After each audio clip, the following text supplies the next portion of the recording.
Welcome, everybody. Oh, you're ready to go? I'm ready to go. Okay, excellent, excellent. Welcome, everybody, to 52 Living Ideas. We are back with Tom Miller, and today we're going to be talking about the core ideas behind his work on natural modular. All right, so that's what we're going to do. Welcome, Tom. Or no, welcome to us at your place. Sorry about that. Welcome here. So how are we going to do this, Tom? Well, I thought I would start off with my belief systems. It sort of is the basis of what guided me over all of these years. And when I say think like nature, what I'm really talking about is whole systems thinking, where when you come to a problem, it's how do the parts fit together into a larger whole, and then how does that whole fit into a larger whole? And, you know, that's the way I think that nature thinks. Mm-hmm. So that sort of leads to this, everything is connected to everything else, especially, you know, we're all in this together. That has been the sort of organizing principle behind my whole life. Wonderful. Shall we go ahead and share this particular screen? Let's try to do that. Let's go to Zoom. Well, here, click on Zoom here. Let me put that down there. Yep. And go ahead and share that. And then, yeah, just say share, and then go ahead and bring up that particular. All right, folks. So this is what we are going to do today. So, Tom is first going to talk about his belief system. He's going to talk about the key ideas that have first, the new tools, basic geometry is made useful by three things. He's going to talk about that next. And then he's finally going to talk about the 6 big ideas of natural modular. And once we've done that, we're going to open it up for Q&A. So feel free to make any comments that you want or ask any questions at that point. All right? And I'm especially interested in things that don't seem right, or something that is bothering you about it. I love getting positive reinforcement, but I'm also interested in the really honest back and forth. So feel free, to let it rip. Okay, wonderful. So as I was saying that, this idea of everything is connected to everything else is really central to how I live my life. And that when the AIDS epidemic came along or the pandemic came along, when there were people who were being discriminated against, or, that really got my ire up. So that's sort of how I've always used my design skills, is directed towards that kind of thing. And then that on top of that is the do more by using less ethos, that there's just so much waste, and that it's in the waste that you can find where the places that you can really make a difference. And that's what I'm hoping that the discussions that I hope to generate with this website is about lowering the cost of housing, to come up with some new ideas about how modular design is done. And so the natural modular building techniques come out of this reorganization of basic geometry. And there's 3 actions that I always try to do in this reorganization. One is to take things that are abstract and make them much more tangible or even tactile. Tangible means it actually physically exists, and tactile means that you can actually hold it in your hand.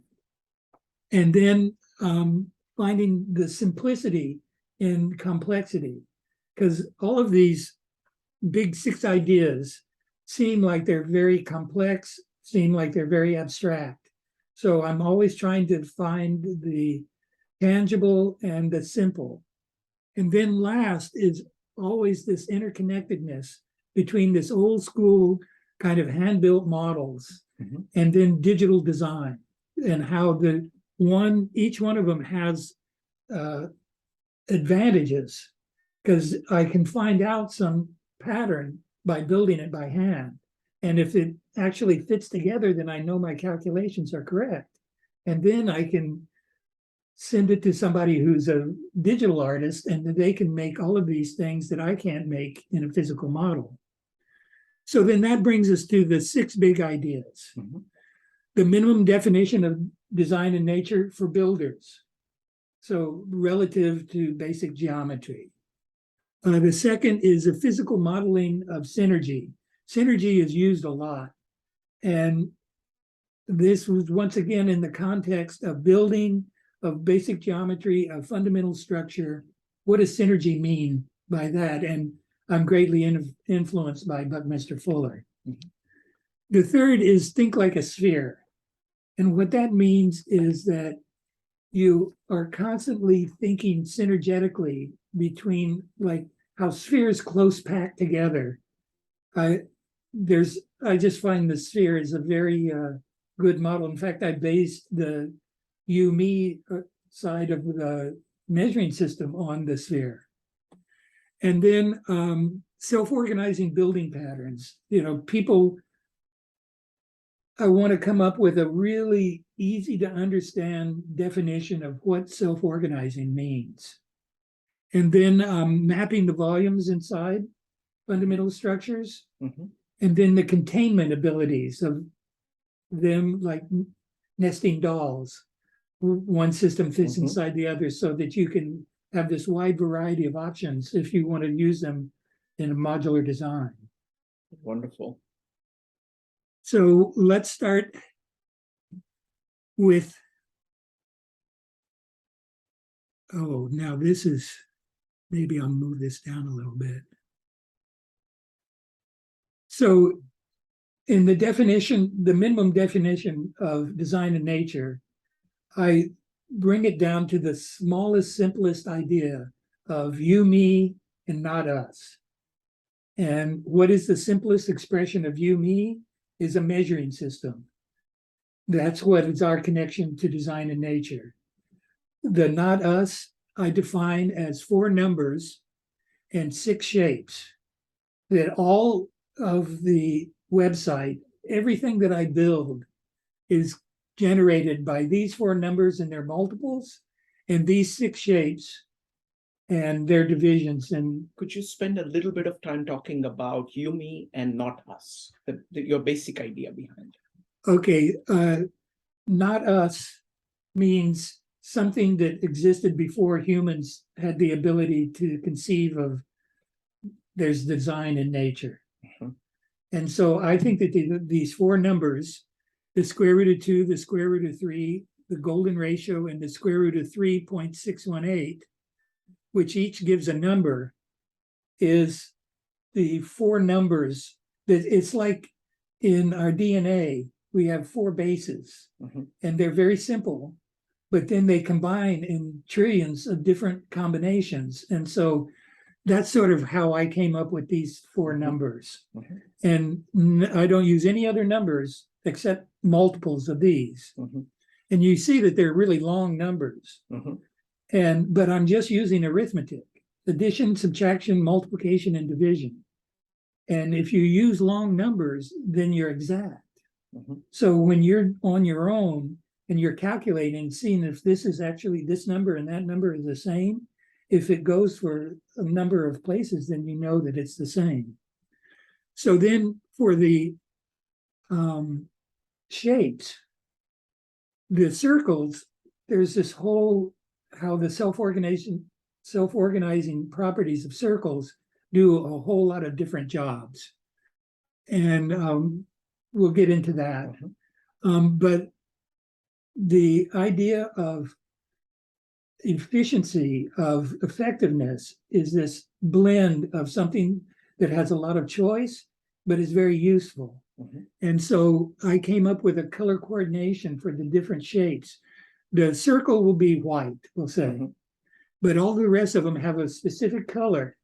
And you see below here is they each have a 90-degree triangle, so that there is these fundamental constants that if you see that color, then you know that these, so for example, in the 60-degree triangle, the base is half of the edge, mm-hmm. and you multiply that times the square root of 3 and you'll have the altitude. Mm-hmm. And each one of them has a different relationship.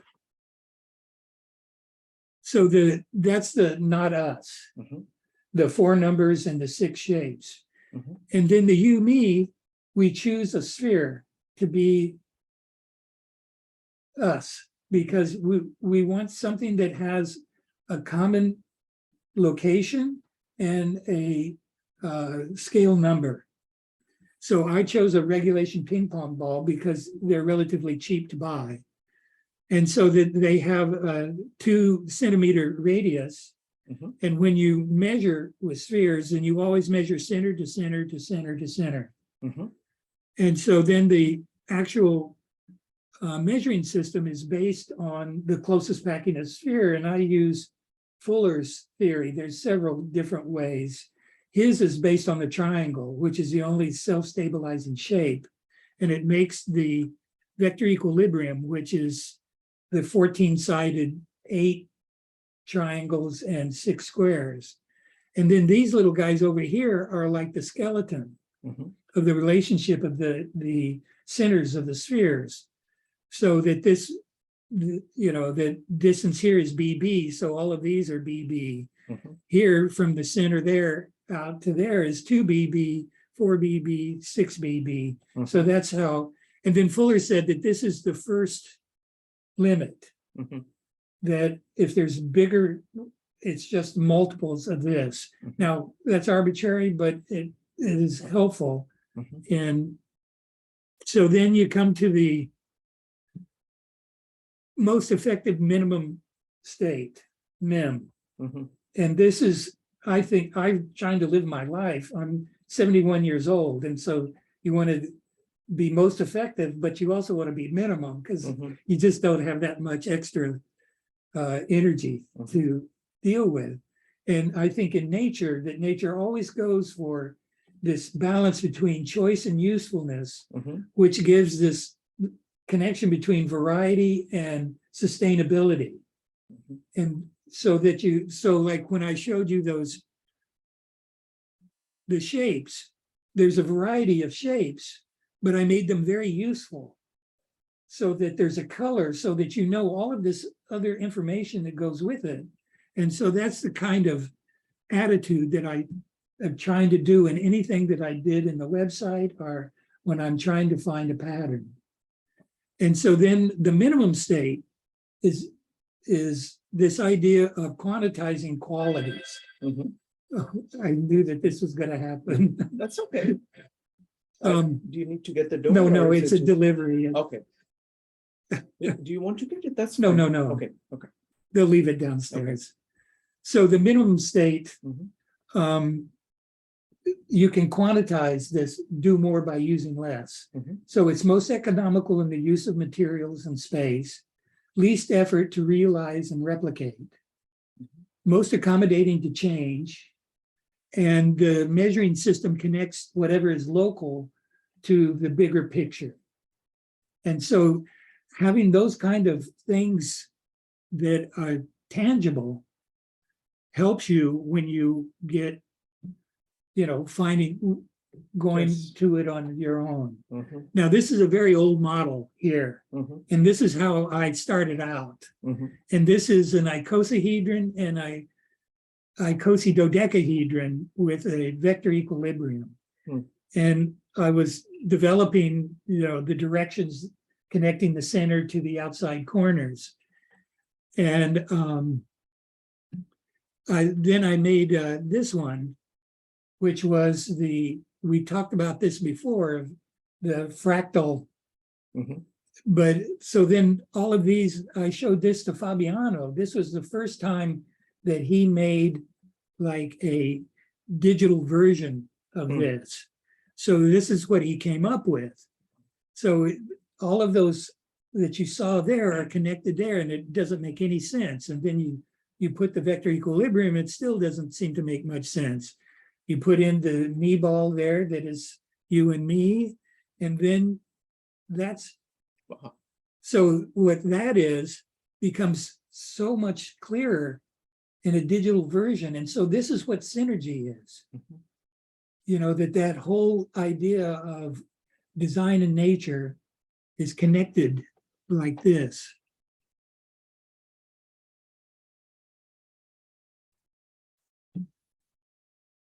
So here is another, this is the next project that we did. I decided, okay, I'm going to try to cram all of them, as many as I can, into one, so that this is like the first egg. You know, that it does both of the sphere family, which is the all space filling family, and the bubble family, which is the fivefold symmetries that builds the outside protective shell. And if you take it all apart, this is what it looks like.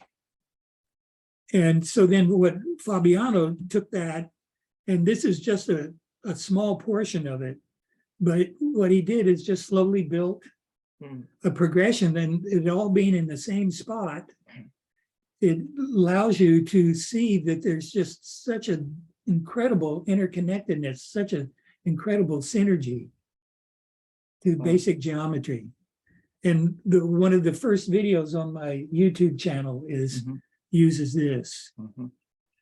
And then I did one where I used in the fivefold symmetries, or the bubble family, the triacantahedron, and then inside of it is the icosahedron, the dodecahedron, and the icosydodecahedron. So then you take that apart by hand and you can understand it, but Fabiano came up with a way. So here is the triacantahedron, and there's 30 of these bubble diamonds here, and you see the long axis here is the edge of the icosahedron, and the short axis is the edge of the dodecahedron. So you can see that here, and because it's right there in all of the different directions, you know, that we'll get into, you see how that they connect to the vector equilibrium that has the 6 BB edge that is the closest packing of spheres, and then the dodecahedron is underneath there, you know, that, and then the icosydodecahedron that's underneath that. And so, you know, he just does these beautiful, clear models that explain what's going on. And then the other way that we collaborate is, I call them sort of push-off start models, that ideas for people that there's like 4 basic things that I think that modular design needs to really focus in on. One of them is a modular wall system, so that there's, you know, a very simple, I came up with the hexapod, which is a hexagon, and there's a relationship to how tall it is to its edge, and it can be made in a factory, and then how they're connected, there'd be a very simple, it hasn't been designed, but I'm hoping that there's somebody out there that would be interested, because we need some kind of modular wall system. Then there needs to be a real focus on reflected light, that you, instead of using electrical lights during the day, you would have some surface that the sun bounces off of, goes through a window, and then is reflected over these dome-like surfaces. So you can see in these, this is the mother mod that is one of the geometrical systems that I made up. And so you see that there's all of these surfaces with these windows, and then you have all of this area inside, so that all day long you have this wonderful soft ambient light. And so then Fabiano took that and makes architectural designs with it, and starts figuring out what is practical and what isn't practical. And then, you know, makes floor plans. And like here is a bathroom where you enter, and here's the sink area, and then the toilet is separate, and the shower is separate, and then this could be like a flower, or, you know, plants. So you have this wonderful bathroom, and then, you know, a half of a hexagon, you know, you could have as a kitchen, or, you know, that there's all sorts of ways in which. So then, so we've gone through a minimum definition of design in nature. and synergy, that this collaboration between Fabiano and I hope I didn't go too fast. No, this is good. This is good. Okay. So now it's like, think like a sphere. Yes. And I was always really annoyed from the time I was a small boy in geometry when they said, okay, a point is a location that doesn't take up space. What is something that doesn't take up space? Well, it's abstract. This is to prepare you for higher mathematics. Well, what about in real life? Well, don't worry, you know. So I decided to come up with my own origin story, that it starts off with a timeline and a location on the timeline that remembers 90 degrees. And that's what this little guy is right here. Now, that's just as, I mean, that actually exists, but it's a myth. You know, who knows if a location can think of 90 degrees, but that idea of having one line and 90 degrees to it is what all geometry builds off of. So then that gives us, in this next one here, you see that it produces an equator, and that equator needs some kind of measurement. So then we put in our BB there. So that's how the origin of, you have your axis of spin, what this becomes, and you have your scale number and the location. This is the all-purpose center of everything. So that when we build a model, we pretend that we're both inside there and we can see out. So then, you know, this is putting the next layer. You can see here that how the closest packing of spheres, that this is just a two-dimensional representation of this layering. So then here are the three different layers of the spheres, and then with the axis of spin, and then the circles can self-organize to make the vector equilibrium, where they're all in 60-degree relationship to each other, and then that organizes the directions that go out that we'll talk about later. So then think like a sphere is think like a circle, which is think like a hexagon, because you see here that the closest packing makes this hexagonal. When you see that this is the equator here, and it makes this 60, the 6BB is expressed in all these different ways.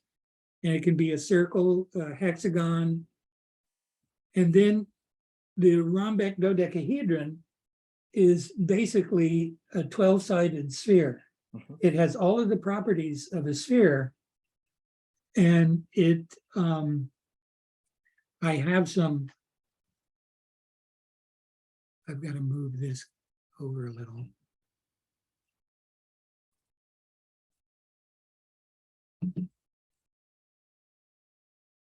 Now, Fabiano also made these wonderful videos, and we tried to come up with a way. It starts in the North Pole, and then it slowly rotates around, and eventually it's going to end up at the South Pole.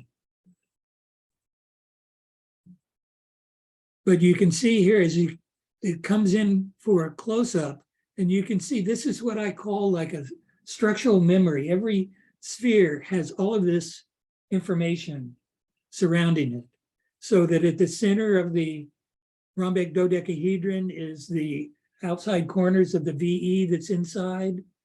You know, each one of these, the blue, the green, everything has an order to it. And you can see how the equator, and there's a larger sphere, and then the rhombic dodecahedron, they all fit, so that the center of the large rhombic dodecahedron here is in the corners of the VE that is there. Wow.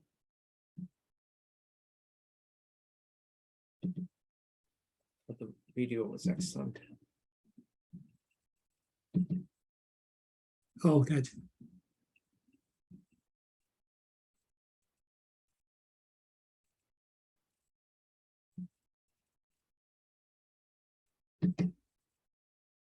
So, okay. Here's the other one.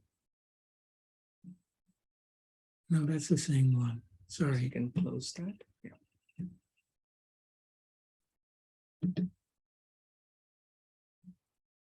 So here you see the 4 circles that we saw earlier that make the VE, and you see how it connects to the rhombic dodecahedron. And that what is the yellow directions, for example, on the vector equilibrium, they go to the midpoint on the outside edge, whereas in the rhombic dodecahedron, it goes into the 1/3, 2/3.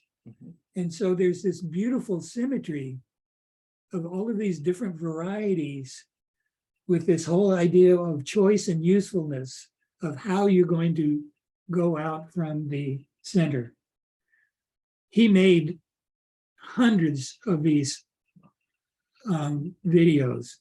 There's one here that shows how the directions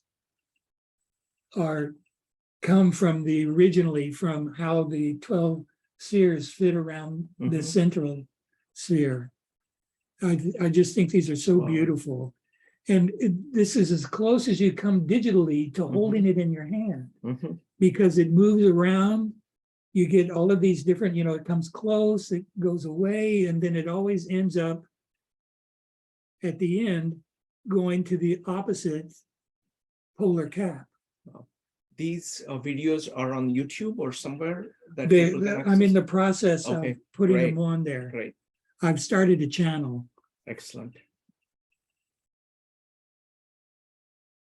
So, and what we'll do is that in this video, in the links, I'm going to put links to these videos so you can see it and play with these videos yourself. Okay. So now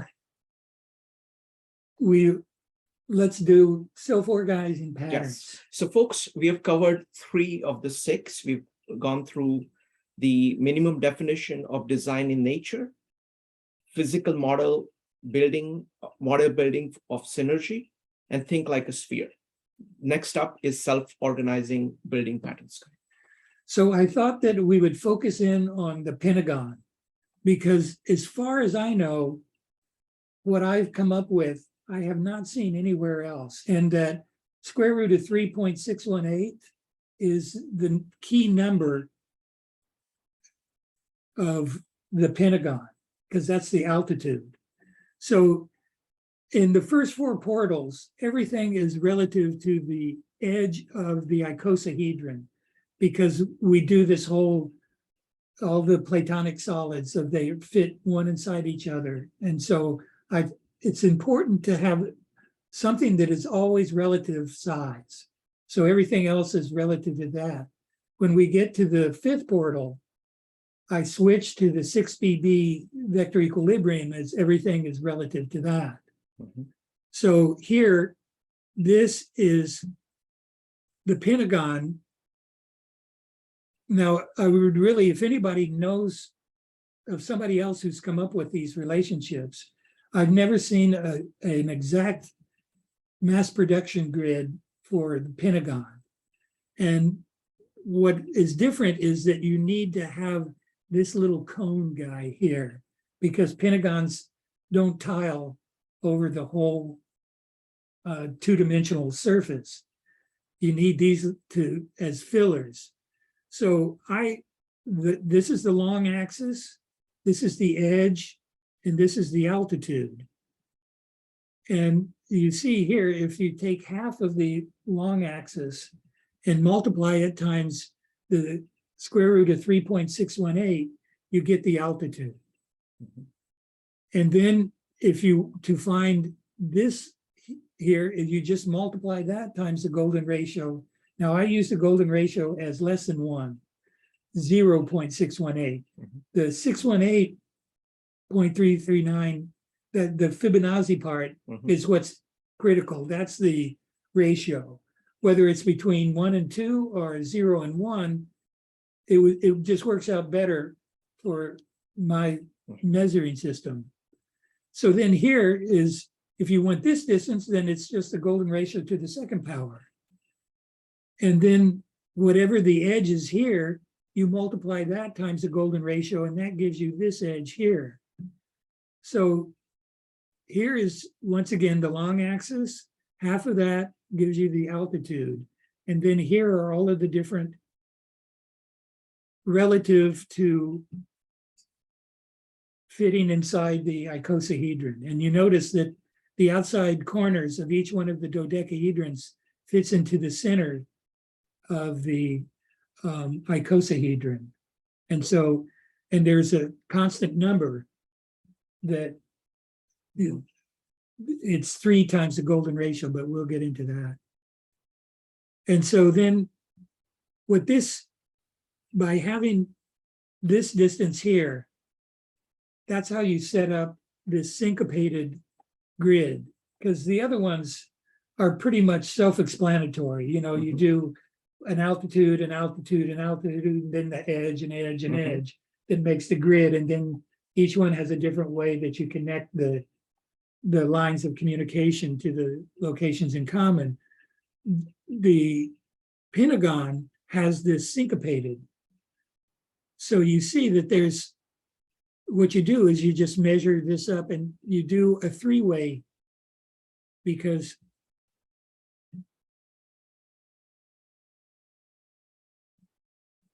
I didn't anticipate all this stuff at the top. So then you measure this cone-like thing. Half of it is this 1.62. So you can, I use that one. And so on one, we've made these, this is the long axis of the pentagon, and then this is the division that we did with the golden ratio and golden ratio to the second power. So then on one of those altitudes, you do the 1.62 and do it here, skip one and do it, skip one and do it. And then down below, you do it on the opposite. So what happens is you connect the corners of these cones, and it starts this mass production of the pentagon.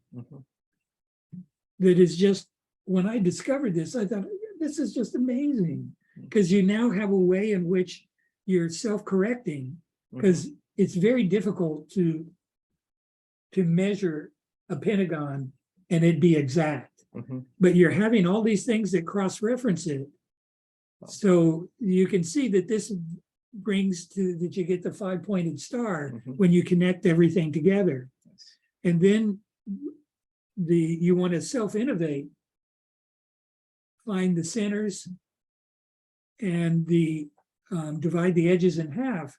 So what happens is you connect one corner to the other corner over here, but you don't, it stops. You say the rule is in the middle of the red cone, you can't go any further. I mean, you can draw that line because that division is another way in which to divide the pentagon, but it gets confusing if you want to just keep your line simple. So this is a way in which to get each one of the edges divided and find the center. And I've never seen anybody, and this gets very exact pentagons. And so then what this does is gives you how to find the center. And I have never found anywhere, anybody that, what is the formula for finding the center of a pentagon? And I'm sure there must be, but I've never seen it. And so it's half of the, right here is the half of the long axis divided by the square root of 3.618, and then you divide it by the golden ratio and you get this. And then that gives you this measurement, and then you know the altitude and you just subtract that, and then you get this other.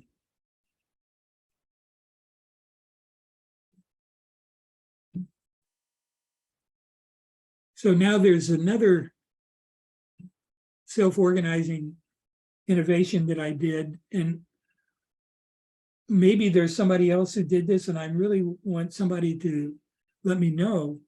This is the A and B modules that Buckminster Fuller, and these are the most effective minimum modular unit, and 24 of them make the volume of a 6BB tetrahedron, and so that's one tetra volume.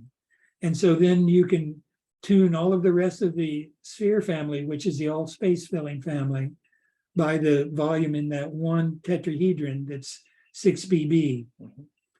And so here are that's the B module, that's the A module. These are two A modules. You see that they have a handedness to them. And this is the combination of the B modules down here and the A modules. And then you see how they build the tetrahedron is just A modules, but the octahedron is built with the A and B modules. And then you see that the coupler here is built with the A and B modules as well.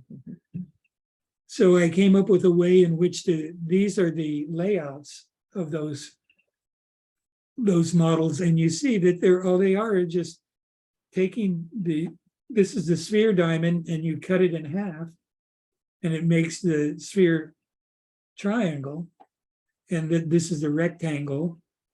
And you see that that all of these pieces are just taken from here. You divide it along that, and then divide it along that, and it gives you all of the different pieces. And then this little jag here, I thought, well, where does that come from? And it comes from these little guys. It's the 1/3 division of that sphere triangle. And it was just so simple. And so you can make a whole lot of these. And so then I really was able to explore the A and B modules.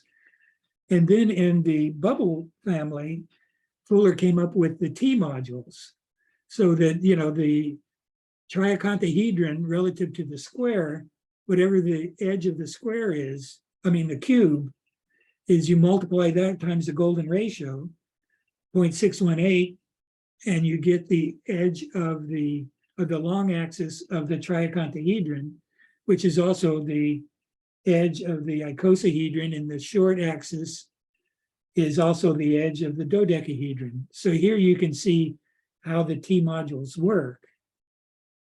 And here is the layout of it. Let me bring that down a little bit. So first it starts off with just a square, and it's the square root of 2 times 3BB, which is, if you add these two numbers here, the square root of 2 golden ratio 3BB plus the square root of 2 golden ratio to the second power 3BB, this will give you the square root of 2 3BB. I was really surprised at those two numbers. It seems like they would not come to something that's as simple as just the square root of 2 times 3BB. So that's the edge. And then those two numbers divide the edge of it in these golden ratio proportions. And then all you do is just connect there. So this distance here is the same as the altitude of the icosahedron that fits in the long axis of the triaconthahedron. And then this here is the same distance, that 9.08. And then the other distance that connects here to here and here to here is the altitude of the dodecahedron. And I was just amazed at the symmetry, the interconnectedness, the synergy of all of these. And so when you put these together, you can see that you can make the modules for the icosahedron and the dodecahedron by slicing off. So here is the T module with the triaconthahedron. Here is the icosahedron of the T module, and you see what they did is sliced off this part right here, and that's made of these two pieces. And that gives you, Fuller never said anything about this. I just found this out by connecting the dots. Mhm. And then the dodecahedron is the same thing. It's this line here that you slice off. And then the icosahedron is this line. And so it's just, I mean, it's simple. Yeah. It's not this complex. So those are some, just a quick Very nice. overview of self-organizing. So what self-organizing means in its simplest definition is that if you know one measurement, you know them all. And if you're always like basing every size on one particular size so that you know that the edge is going to be this, and then you know that, and then you know this, and you know that. So then that brings us to mapping. Wonderful. So now we have two more ideas to go. So this is mapping volumes inside fundamental structures. So here we saw earlier one of the first collaborations that Fabiano and I did. And this was this idea of, I was wanting to get this burst of order from the center out, because there's 4 basic locations in common of any fundamental structure in natural modular design: the center, the outside corners, and the lines of communication between them, which are the edges. Then some location that's a division of that edge, either 1/2, 1/3, or golden ratio in their multiples. And then the last one is in the center of the shapes, of the outside shapes. So I first did this because I found this relationship of each one of these that was the square root of fractions that I was really taken with. But then it was too complicated. So I went back to like what we saw here, that, you know, it's the relationship. This is, if you want to take spheres of the same size, and how many spheres does it take to build a continuous first layer is 12. And it, no more, no less, it will always be 12 of the same size. So the white directions come through the center of the sphere, but it also goes out to the corner of the vector equilibrium, because this makes a vector equilibrium when you connect the centers. And then this is the 6BB vector equilibrium on the outside. And so then the 8 blue directions go through the 3-way gap between the spheres. The green goes through the 4-way gap, and then the yellow comes through the kissing point or the tangent point between the spheres. And then they each have a corresponding relationship to the outside of the VE, and then each one of the other systems in the sphere family have that.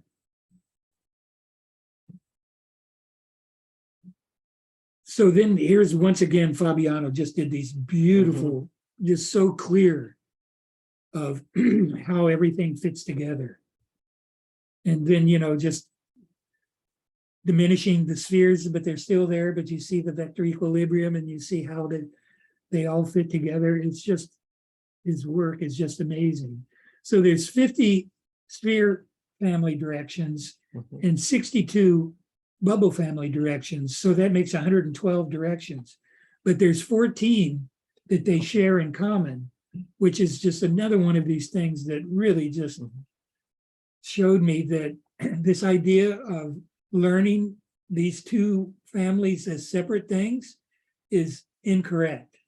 These are two branches of one family, that they all fit together, that an egg needs the egg yolk and the egg white as well as the egg shell.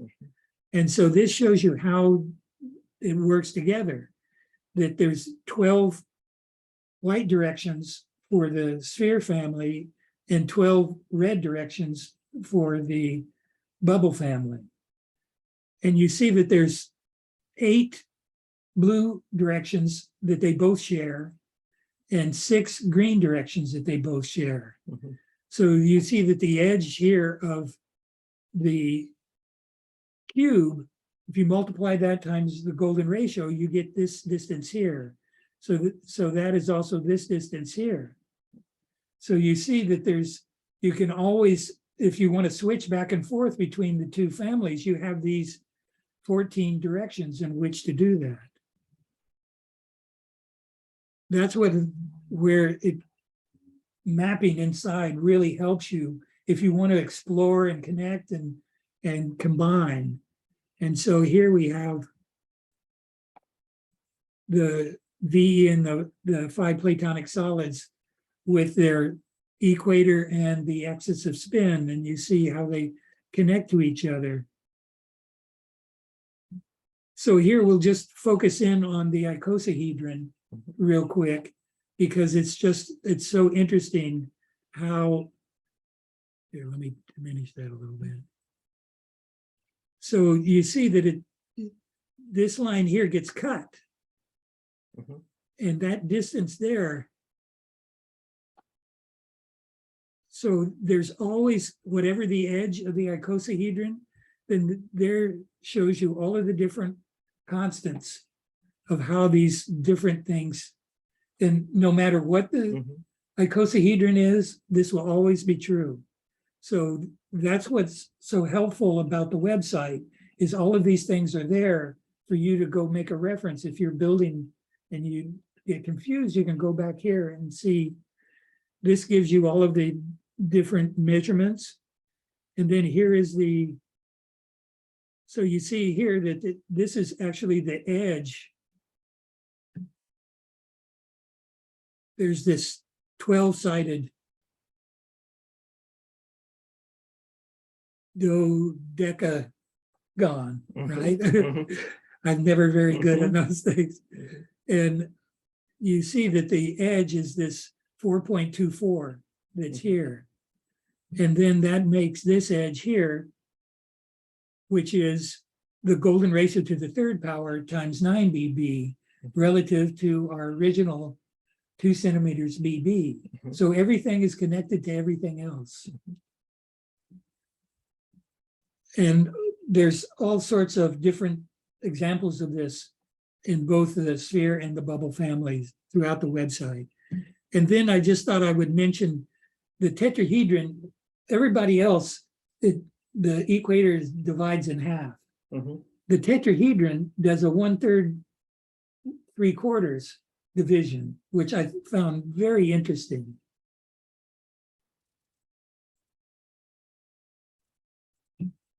So now we come to the last, the ability of these fundamental structures to contain themselves one inside the other. Mhm. And it came from this in Synergetics 2, I think this illustration was in, that Fuller called the cosmic hierarchy. I studied this and studied this and studied this, and it's just so complex. Like, what's going on there? So I just started building it all, and that's how Mhm.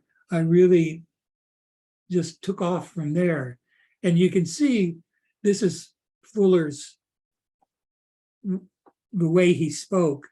Cosmic hierarchy of inner rationally phased, nuclear-centered, convergently, divergently, intertransformable systems. His whole, both of those books that thick was like that, but it was just like I hung on every word that he said. So this is the idea of the nesting dolls, that one fits inside the other, fits inside the other, fits inside the other. Mhm. So then this is what I came up with. So the first 4 portals, we just limited to the Platonic solids, plus the vector equilibrium as an outside container.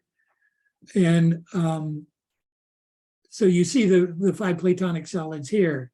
Then these are the skeletons. I call them the skeletons. It's connecting the centers to the outside corners, because they're really very helpful on all of the other things that you do of dividing up the volumes, it always comes back to, this is very helpful to know. And all of these are laid out in the website of how to build them. And then this is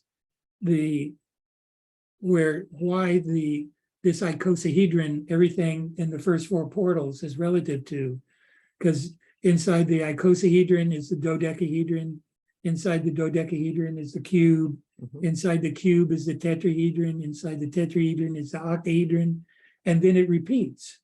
Inside the octahedron is the icosahedron. And so all of those have a constant that are shown here, that if you know one, then you either divide or multiply by these constants. And so then the other aspect of the container that I developed was, I call it the periodic table. And what it is I take that idea that we just saw and did, each one of them has its chance of being the outside container. And so you see that this one, I divided it so that you could see the skeleton and how these different ones are divided up. I didn't want to go through a whole lot of explanation because it's all in the website. The dodecahedron, you see how they each, there's just this beautiful symmetry of each one of them fits inside the other. It's not like these things are forced, or they have some weird measurement to make it work. So then I thought I would just take something that nobody has ever, I've never seen, a rhombic dodecahedron put inside a icosahedron so that it has the same 6 locations in common that all of the rest that we've been doing. And so you see that there's this beautiful symmetry on the long axis of the rhombic dodecahedron is the golden ratio and the golden ratio to the second power.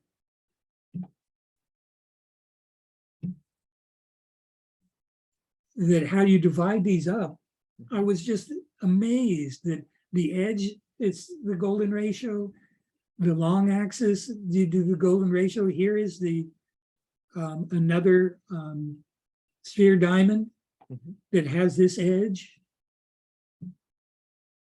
And then, to divide this up here, these are the 2 edges. These edges here are the edges that go here, and it's, you take the 9 point,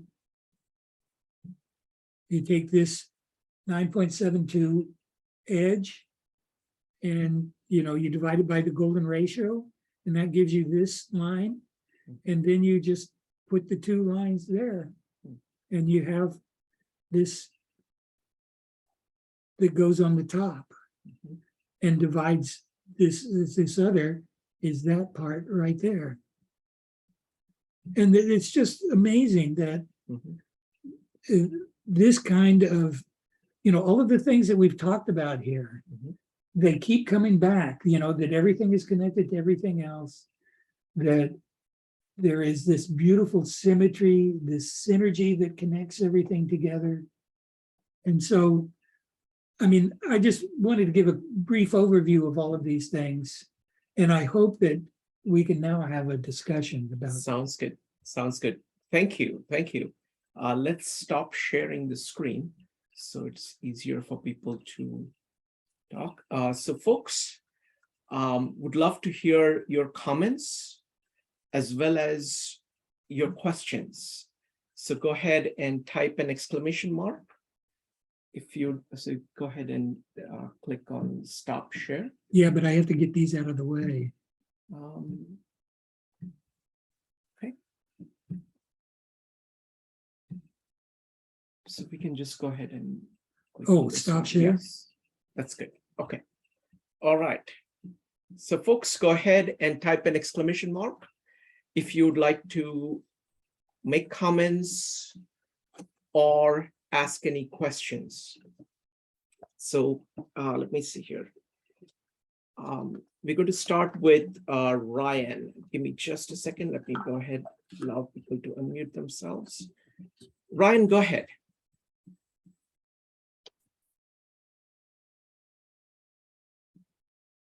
Ryan, you need to unmute.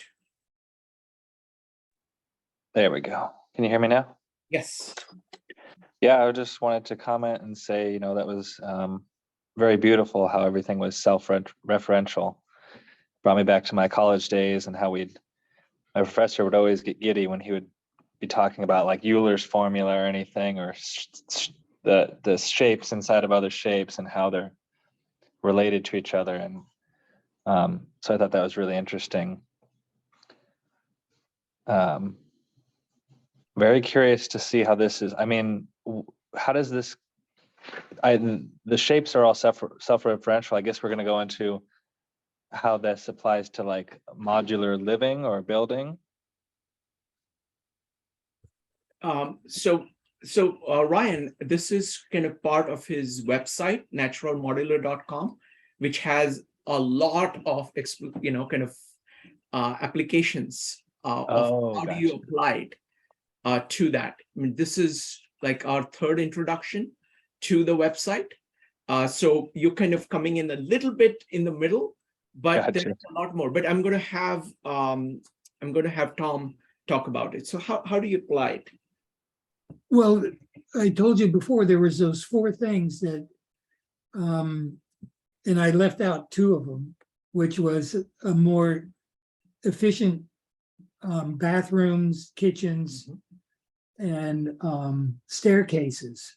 Because Fabiano on the website, he found out a way in which to put a staircase in the center of 3 hexagons, so it doesn't take up any of the living space. And so it's those kinds of ideas of, if people are interested in modular design, that we come together and start sharing ideas. And people who are working with materials can say, okay, this material would be good to do that.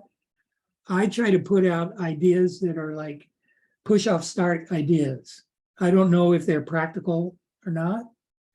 I think that they might be, but I just put them out there as something that might inspire, because Fabiano would, in all these almost 20 years that we've worked, I would send him, I would build models, and I had to learn how to take good photos of them, and I would send them to him, and then he would just take them and make them his own. And so that's what I'm hoping is going to happen. Wonderful. So Ryan, the way I would answer it is that if you look at most design, it's all based on boxes. What Tom is trying to do, and what Buckminster Fuller did, was to understand the core geometry based on spheres and be able to come up with this entire language of design where you could build something which is not just a cube. Because like you take, for example, Tom's apartment, he showed us this last time. He's managed to use, it's like a railroad apartment. It's called a railroad apartment, which is very narrow. And he's managed to use the side of it to have kind of different angles and different shapes so that the usable space is dramatically more. So there are many, many, many such things that can be done. And what the Natural Modular website does is that first it explains the geometry, and then it gives ideas about how you can convert that into production. So that's what this the website is about. Beautifully put. Thank you. Next up is going to be Victor. Victor, go ahead.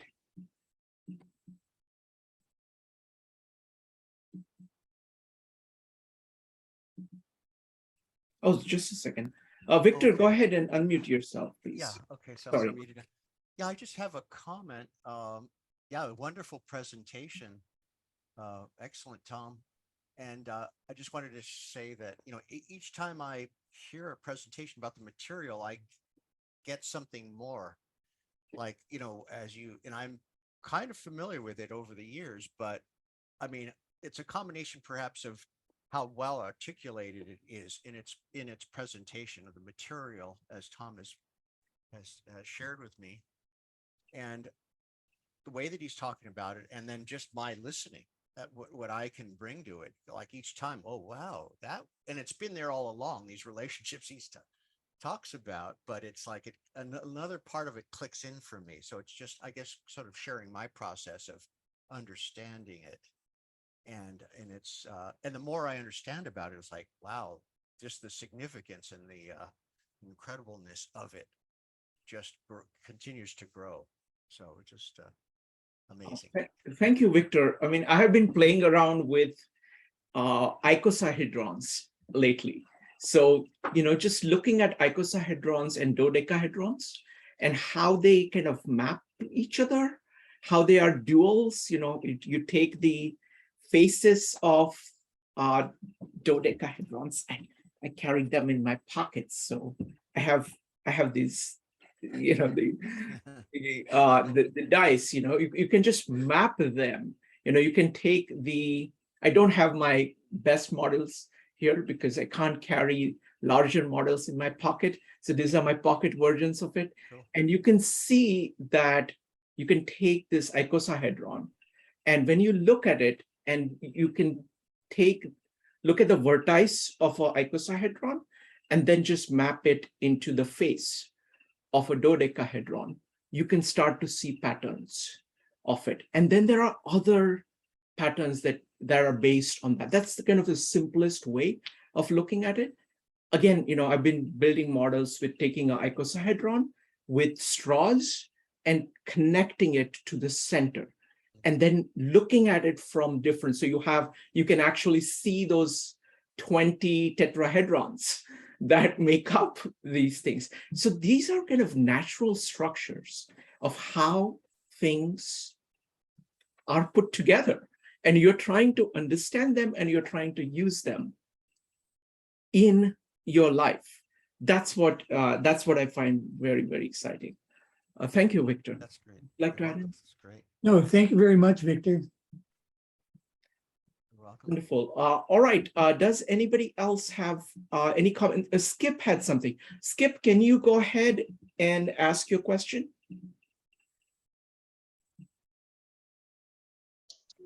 Yo, hi. Can you hear me okay? Yes. Okay. Well, I have been modeling for quite some time as well. I haven't gotten to the level that Thomas, you're showing here, but and I haven't measured it out either, but I was told in a conversation on an email with a mathematician that's, in geometry, that if you, within the icosahedron, it turns out that the rectangles, from any four set, there's multiple sets of 4 points that would create rectangles, but those rectangles are golden rectangles. So the if the edge of a icosahedron is unit, then the length transversing across the icosahedron is the relationship is the golden proportion there. So have you seen that? I was just curious, or if you have studied that or pondered it. Well, not rectangles, but there's the golden ratio and the multiples of that, and the square root of 3.618 is throughout all of the fivefold symmetries, or I call it the bubble family. The triacontahedron, the icosahedron, the dodecahedron, the icosydodecahedron, the buckyball, all of them have this incredible interconnectedness of golden ratio measurements. Thank you. Thank you, Skip. So go ahead, Skip. Oh, no, I was just saying that is sort of the wonder of it all, isn't it? It just seems like everything is so coherent that you see all these relationships, and they're all, they seem to repeat at various levels of the form, So anyway, I found that so true again and again and again and again and again. Yes. Well, thank you. It's first of all, I applaud all your work, Thomas, in putting all this together and, being able to explain it visually as well. So Thank you. Thank you, Skip. I want to add that, from the aesthetic perspective, like moving from a square to a pentagon, I mean, that's very profound because that golden ratio does have an impact on you and how you relate to it. So any thoughts about the aesthetic?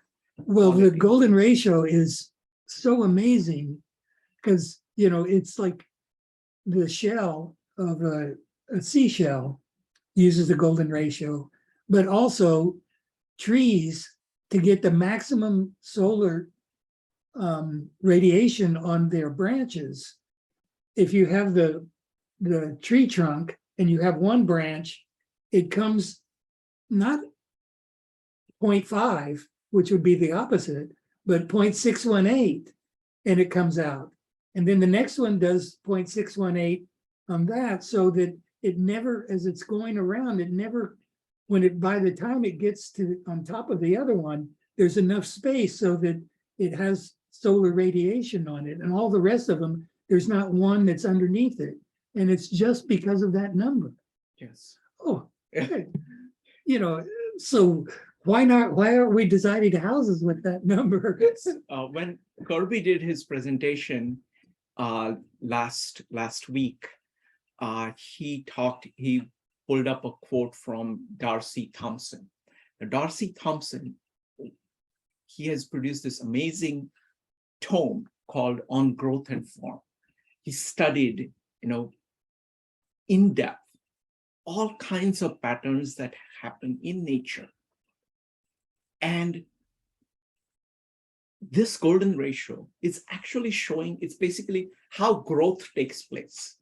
And your aesthetic it's amazing that our aesthetic judgment, when you look at it as something growing, as being good, and as being beautiful, that is the impact that we have. So it's kind of combination of kind of natural way in which nature grows, even at the cellular level and at higher and higher levels.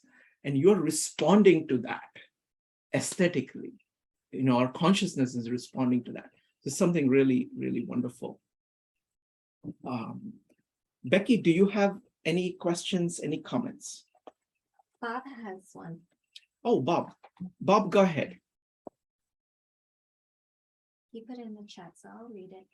Any possibility of these designs being used in future construction projects? Well, Fabiano and I are working on one that is this 3 hexagonal 2-story house, and all of the different things that we've been working on. But it really, neither him or I have the background for the new materials that are available, construction techniques that are happening right now, that we're really hoping that somebody that has that kind of expertise can plug into these ideas, and so that we actually start getting something practical built. Let me ask one more question about vector equilibrium. Now, most people who are familiar with Platonic solids are not that familiar with vector equilibrium. So can you talk a little bit about vector equilibrium and where it fits in all of Well, it's this guy. This is where it comes from. Mm-hmm. That this is the 3 layers. Oh, this one?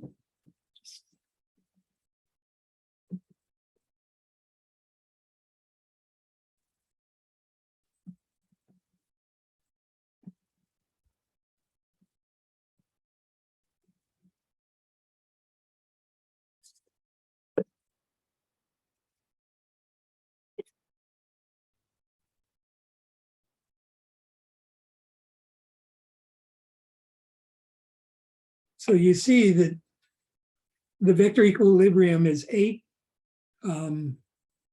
triangles, 60-degree triangles, and 6 squares. Mm-hmm. And when you slice it in half, then it has this beautiful hexagonal Wow. equator. And then, it's just how spheres pack together so that you have closest packed state is the centers of the spheres are as close together to each other as possible, and they're touching as many other spheres as possible. That's what the closest packed state is.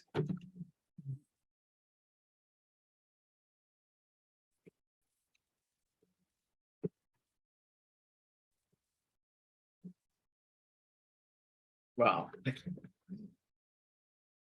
And so Wonderful. that makes, I don't have a vector equilibrium around That's here. that's good. Oh, what are these blue?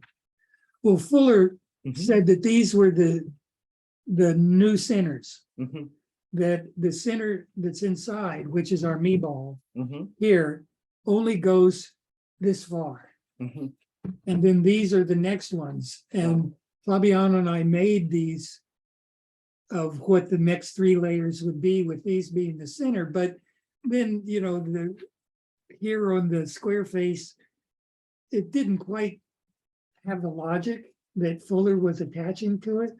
So I just decided to arbitrarily say that there's 3 layers, and that's the first cycle of growth, just so that we have something to have a limit. Mhm. No, so one point I want to make Oh, is that thank you. I think this is the fundamental way in which Bucky approaches geometry is different from the Platonic one. That Bucky starts with these spheres. So this is what is there in reality. And then trying to see, okay, how do these 3 spheres touch each other to make a triangle?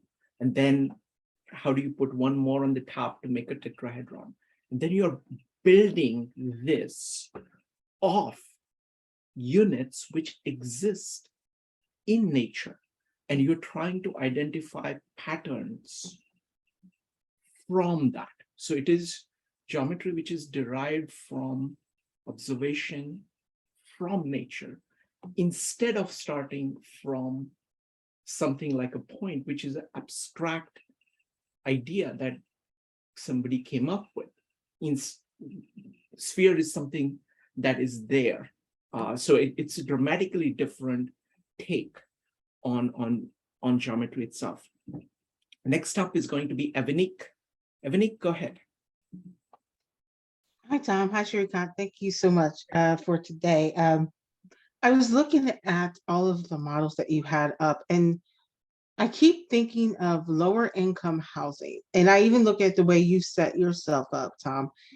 And I'm wondering, not only in the building maybe of lower income housing, but even like the planning or, something around that idea. And I know you've had some thoughts from meeting you before, virtually, of course, but meeting you before, you had some thoughts about lower income housing. And I just wanted to know, like, do you plan on using these models in lower income housing in some way, shape, or form, even like in an idea? And I know it's kind of abstract, and I know it's kind of a weird question. No, I understand what you're asking me. I would love to, if I would like to be the catalyst of a whole group of people who are interested in lowering the cost of housing and doing something about the homelessness and people of low income having a place to live. Can we, let me broaden the question, because Buckminster Fuller thought quite a bit about it. Can you talk a little bit about how Buckminster Fuller talked about it? Well, he said that, the only way to do this is success for everyone. That if you're disadvantaging anybody, including rich people, then it's not going to work. So what I thought is an economic model to make low-income housing work is this technique can make really artistic houses that look very futuristic and that nobody else has. And that's the one thing that's like catnip for people who have disposable income and that they want to spend their money on something that nobody else has. And so I thought, if you charge a premium, tell them that, okay, this is how much it costs and we're going to charge you this, but we're going to use that money to build low-income housing, and then do the same, use the same technique, but it'd be a much more, without the frills, but having a really wonderful space to live in, then you could start, having this partnership between people who have money and people who don't have money. And I think that if you have something that can be a really far out artistic expression, and then a really basic model, like the Model T and a Ferrari. I mean, the beautiful thing about this is that you can have this beauty at relatively very, reasonable cost. Because what you're trying to do is that you're trying to build something which is beautiful, which appeals to you, and is functional, and it uses space well, and fits into a location in nature well. So thank you. Can I just, sorry. In a factory. Go Can I ahead. just make one quick comment? I think that what you both said was great, and thank you, Sherry, for expanding on that, because that made more sense than my question, I think. I just think it's beautiful because, when you're in lower income housing, it's not, you don't feel good about it, right? And I think the way you're approaching it, Tom, and I think the way you guys are using Bucky to approach it, if it's aesthetically pleasing, people will take pride in where they live. And that's the first step of, moving up the ladder, so to speak, and empowering people. So thank you both. I couldn't agree with you more. Thanks, Evanique. Next up is Skip. Skip, go ahead. Well, on the topic of, enclosures for housing, I've been looking at this for quite some time as well. I mean, there's, thinking that there's, we have to do something different in terms of, building houses and whatnot, because obviously the current methodologies and conventional building techniques and design and everything is not kept pace with the need. So it would be, I think, wise to look at other ways of doing this. And so I've got, I don't know if you have gotten into Peter Pierce, he's the guy behind, the Biosphere 2 in Arizona years and years ago. And his big, of course, it was all based on, geodesic, dome, basically, and, octet trusses and whatnot. And he kind of solved a lot in the cladding, which in these types of enclosures, the cladding is really the hard problem, because you gotta be waterproof, right? And if you look at a dome, you've got a lot of planes that come together that it's kind of hard to sheathe, right? Peter kind of went with glass and a good silicon sort of glue, essentially, to clad that. But that said, his book, Structure in Nature is a Strategy for Design, I think should be like one of, is sort of a bit of a Bible, I think, in terms of looking at nature for inspiration and how we can design, buildings and whatnot. And but like I say, they're very difficult. It's all good, in terms of you can get the structural part up pretty quickly, I think, because you can enclose a lot of area with a minimal amount of, struts, because the geometry gives it the strength, right? But what I find thinking about it is always comes to, like, how do you clad this so that it's weatherproof? And that's where I'll end it. Wonderful. Thank you. Thank you, Skip. Would you like to comment? Well, I think there was a comment in the first time that we talked about this, about tenting, and that might be one of the things that there's some kind of fabrics of miracle fabrics that they have now are some kind of composite material that could be stretched over this structure. Wonderful. All right. Let me see. I wanted to ask you more about this MEM. Can you talk a little bit more about MEM? Because that seems like the core, one of the kind of really core ideas. Well, my theory is that design in nature always works towards this most effective minimum state. And I adopted it in my own life. So when I have a choice about how I'm going to do something, is this, because if you just do the minimum state, you're going to get into trouble. Yeah. And if you do like most effective, well, what does that mean if you don't have it relative to some kind of control factor? And so I think that's what nature does, is has this wide variety of choice. And there's this structural memory embedded in how growth happens. And so it knows, like when you looked at those videos and you saw like the me ball that had all of the different kind of graphic representations that of things that can organize that. I think that that's what really exists, and that is what the MEM state is this choice and usefulness.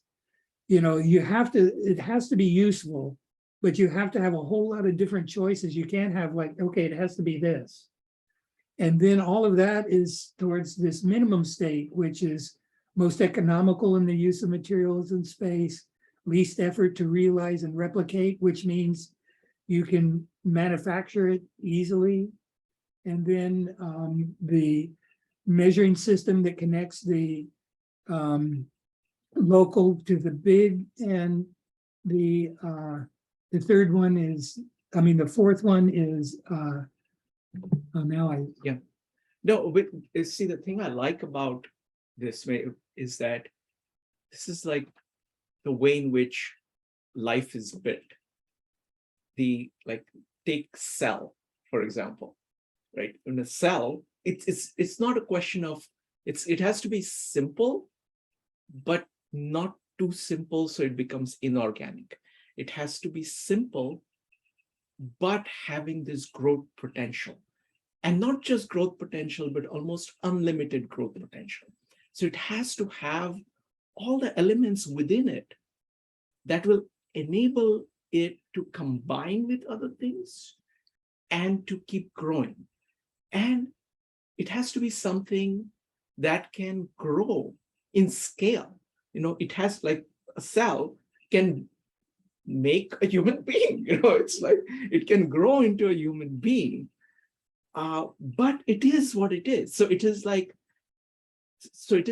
trying to get at really the growing molecule, if you like, growing element from which you can have this unlimited growth in a variety of contexts, not just in this particular context, but a variety of contexts. So it's just an amazing idea.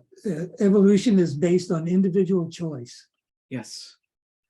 Wonderful. All right. Becky, do you have questions? Go ahead. I have a comment to that. Please. When Little bit louder. When we look at a design that feels just right, it's what you described. It's not excessive in additional things that don't add value. But then if you take away even one component from it, it no longer meets the criteria of the design. And so it's that equilibrium where it's perfectly in, it captures both. And then to Ebonique's question earlier, I'm going to South Africa in less than 2 weeks. And when you were talking about the building the house so it captures the light, and you wouldn't need to have like excessive electricity to light up the entire house. Electricity is such a limited resource in South Africa. They have this scheduled electric outages every 3 hours within communities. They call it load shedding. So everyone just takes turn 3 hours every 2-3 days. They don't have electricity. You have people directing traffic. That's how bad it is. And if they started doing something more of geometrically designing houses there, the electric problem would be, I wouldn't say solves, but it really takes that load Would off help. yes, exactly. And it's such a huge problem that with the townships, because it's a poor community, and they don't have a lot of electricity. What happens is that they'll rewire, they'll take the lines, and then they'll pull it into the townships, and I guess technically steal, but that's a necessity. It's they don't have that, and you see it everywhere when you're driving down the roads. Things are just taken and rewired because they don't have electricity. So I thought that was like very applicable. Well, when you were talking about that there's a design that you take out one part, that's the integral that synergy is about. Synergy is the behavior of whole systems unpredicted by the behavior of the parts. And these integral parts, they have this communication between them, so that if you take that integral is defined as a part that is essential for the completion of the whole, so that you have these, that's how the organization, I think, that nature works. Is we talked about MIM and all of these other things, they all is everything is connected to everything else. Wonderful. Next up is Evanik. Evanik, go ahead. Just bouncing off of Becky's question, I'm wondering if it would be even economically feasible, but like in addition to what Becky said, like maybe incorporating sort of solar panels into those designs. Like, is it even feasible economically? Well, what's interesting is that these dome-like structures give you much more surfaces on which to place solar panels. So that the problem is that with the roofs, as we design them, there's only a couple of planes that you get to choose from. And the sun doesn't necessarily get the maximum efficient use of that. So that is another thing, is if there's some solar company that wants to make solar panels that are in shapes of triangles or, whatever that would fit these, that it would not only be the skin on the outside, but it would be generating power, that. Wonderful. Thank you, Tom. Tom, we did not get a chance to go through Portal 5 last time. Do you mind if we go through Portal 5 and show people what Portal 5 is about? We can go ahead and share the screen and just go through. I'll show you how to share the screen. Well, I need to get the. Yeah, you can go to the folks. Bear with us for a second here. It's called naturalmodular.com.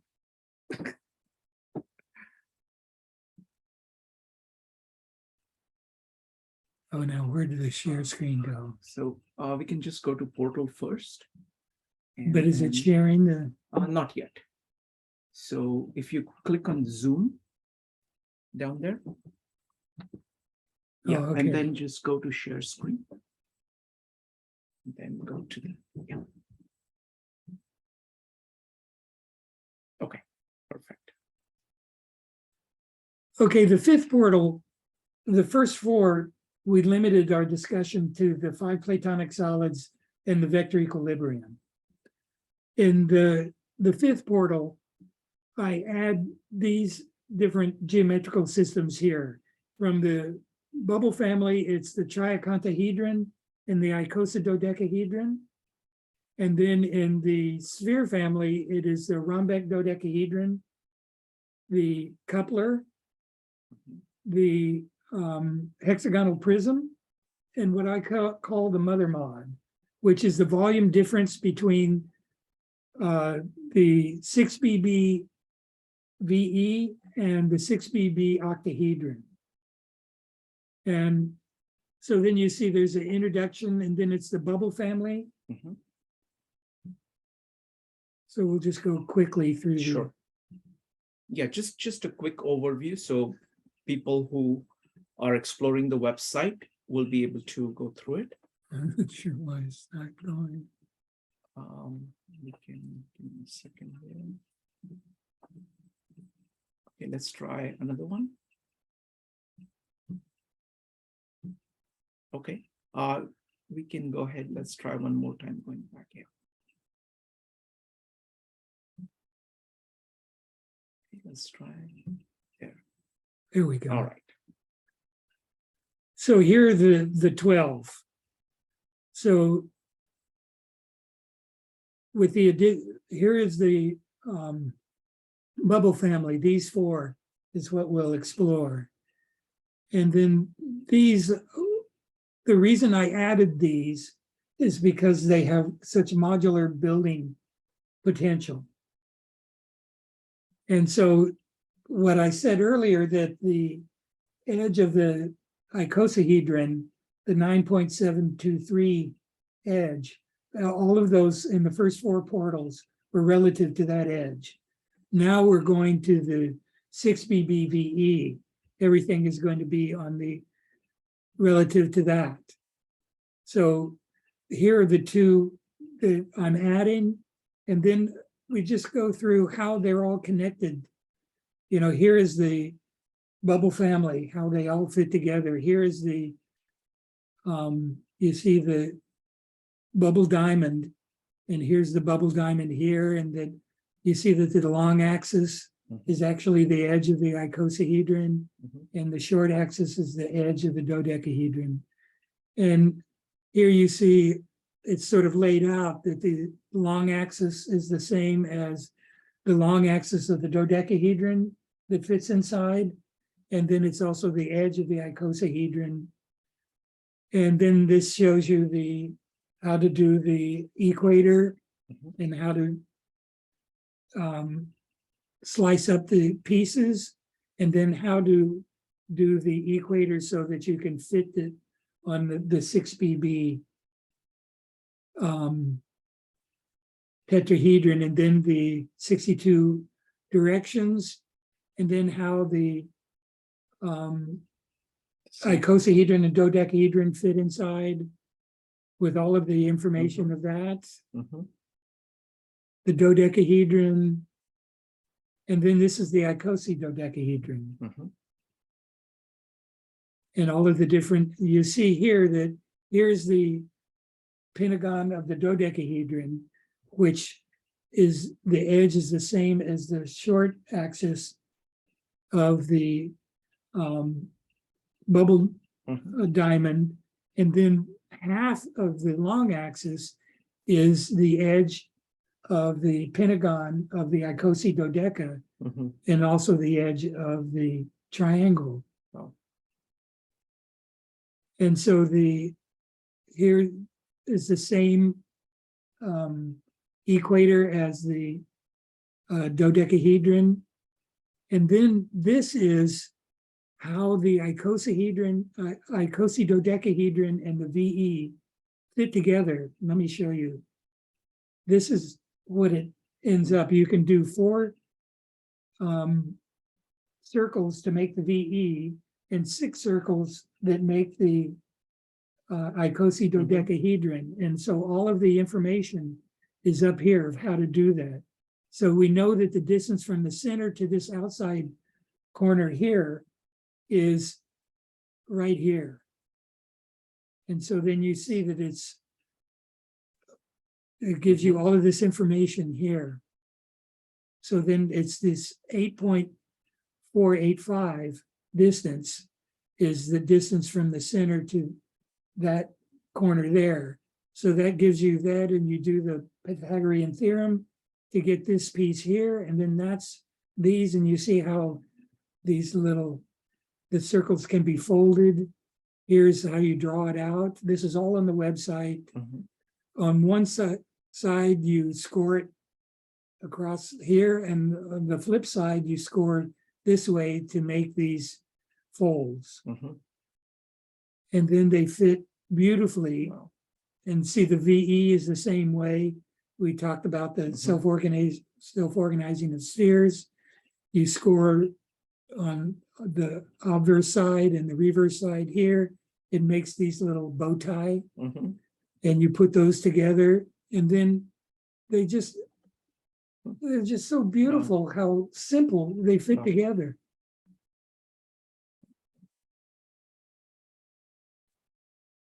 So there's a lot of information here, you know. Yep. We've gone through a lot of how the rhombic dodecahedron is really a 12-sided sphere, and all the different ways that it fits together. Here is the 12 spheres with so you see that the closest packing and of spheres and the all space filling of the dodecahedron are the same thing. Wow. And so this is why I think that this is really a very effective modular building place to expand out.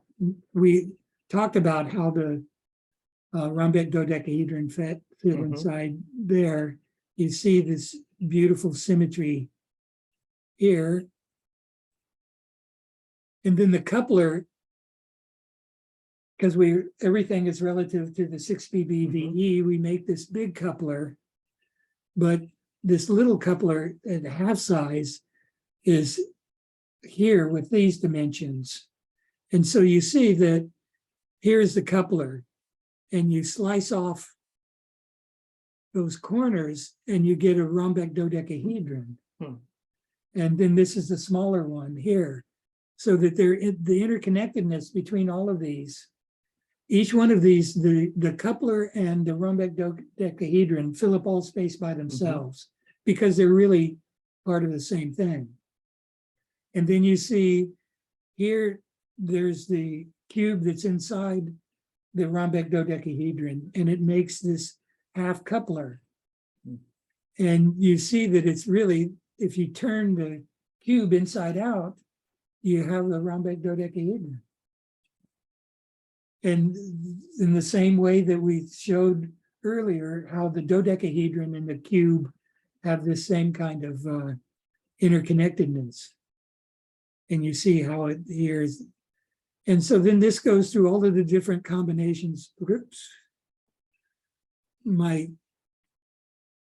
computer gets a little hinky.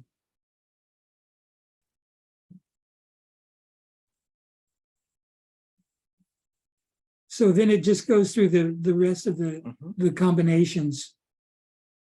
Excellent. I just wanted people to know this too is there on the website. The hexagonal prism, and then how you divide it into thirds. And it fits around a tetrahedron. You divide the tetrahedron, the octahedron into thirds, and you put a tetrahedron around it, and it makes the hexagonal prism. You can take the octahedron and divide it into thirds in another way, along with the 1/4 tetrahedron, and it makes the hexagonal prism, and then it makes the rhombic dodecahedron again. Wow. Just by flipping that one side up. And then the mother mod is, there's all sorts of modular possibilities with these. It's just a wonderful, this is a truncated VE.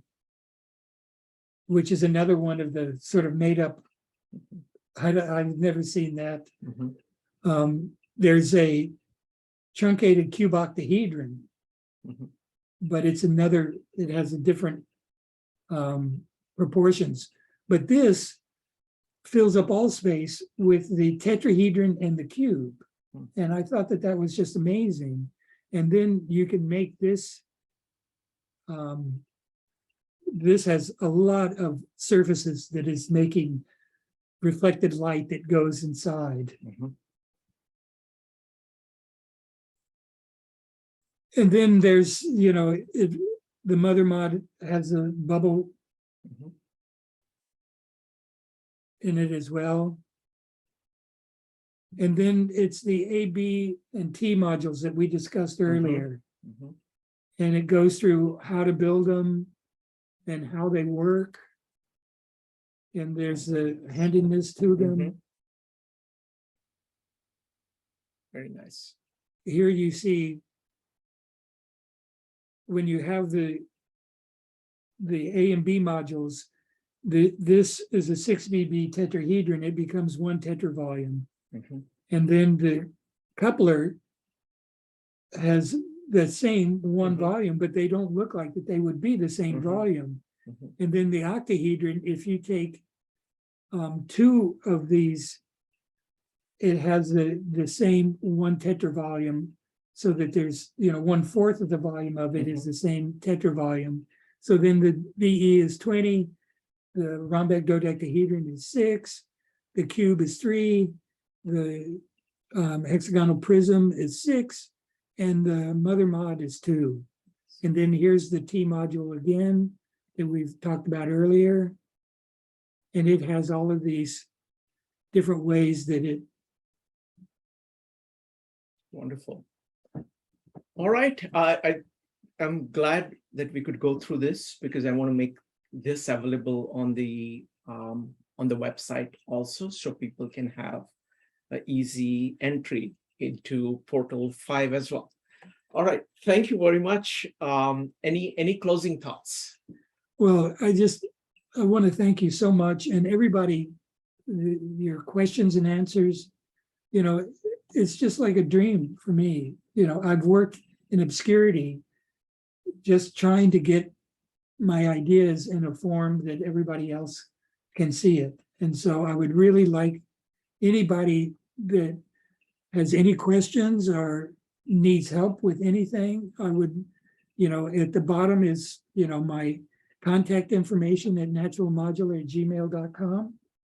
And please contact me. I want to help. My catchphrase, if I have one, is how can I help? Wonderful. Folks, so please get in touch. Go to naturalmodular.com to find out everything that is there on the website. It's incredible rich website. And then naturalmodular@gmail.com is where you reach Tom. Thank you, Tom. Thank you so much. Wonderful. And thank you, Becky. Thank you, Becky. And thank you, everybody. Bye, everybody. Take care. Thank you. Bye. Bye.